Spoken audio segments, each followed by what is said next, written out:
بسم الله الرحمن الرحیم حمد و مصلیا. محترمینو، یو محترم رور دا پوښتنه کړې ده چې موږ بعضې ګراهکانو ته مال په یو ریټ ورکو، بعضې ته په بل ریټ ورکو، چا سره لږ زیات تعاون وکړو، چا سره کم وکړو. نو دا مال په رنګارنګ ریټو باندې خرڅول د شریعت په رڼا کې څنګه دي؟ شارکوونکې اداره عبرتناکه کیسې او حدیثونه. علامه مفتی محمد یوسف لودیانوي شهید رحم الله په خپله فتاواب کې مسلون که حج نمبر 9 صفحه نمبر 44 هغه دا لیکلي دي چې هر یو ته پر یو دام باندې په یو بیه باندې ورکول ضروري نه ده، د چا سره رعایت هم کېدلی شي. په حواله ده رد محتار علی الدین مختار جلد نمبر 5 صفحه نمبر 154. دغه رنګه فتاوی علمگیری جلد نمبر 3 صفحه نمبر 5 کتاب البیوع الباب الاول. لیکن ناجایز ګټې اجازت نشته، د چا د مجبری د وجه سبا زیات قیمت نه اخی، د زیات قیمت اخیستلو اجازت نشته درته. په حواله ده اعلاء سنن جلد نمبر 14 صفحه نمبر 215.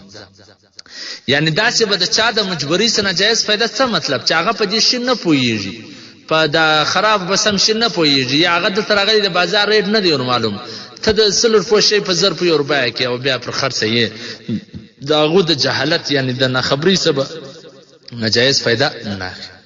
او علامه لودیانوي شهید رحم الله لیکلي دي په صفحه نمبر 44 هغه دا وایي په چنو وهلو سره کمی به شي جایز ده، لیکن چې کم سړی چنې نه د سره و، یو سړی ستا دماغ در خراب کی، ستا سره چنې چنې چنې چنې او بل سړی راشي چې تا وا هغه ته په 100 وویله او ستا په ذهن کې دا ده چې زه کدی چنې وایي زه په 90 ورکوم او هغه چنې نه د سره ووایي په دغه 100 باندې راضي سي، نو د انصاف تقاضا دا ده چې د هغه پیسې برته هغه لسپي ورو واپس کړي. چې دماغ دې خراب کې هغه ته خو ته په 90 ورکې، چې چنې نه د سره وایي بس د سره راضي سو هغه ته په 100 ورکې، نو دا خو د عقل هم خلاف ده، د نقل هم خلاف. د انصاف تقاضا دا ده چې دغه لسپي چې دا چنې نه دی وایي ستا دماغ نه دی خراب کړي، ته دته برته ور واپس کې.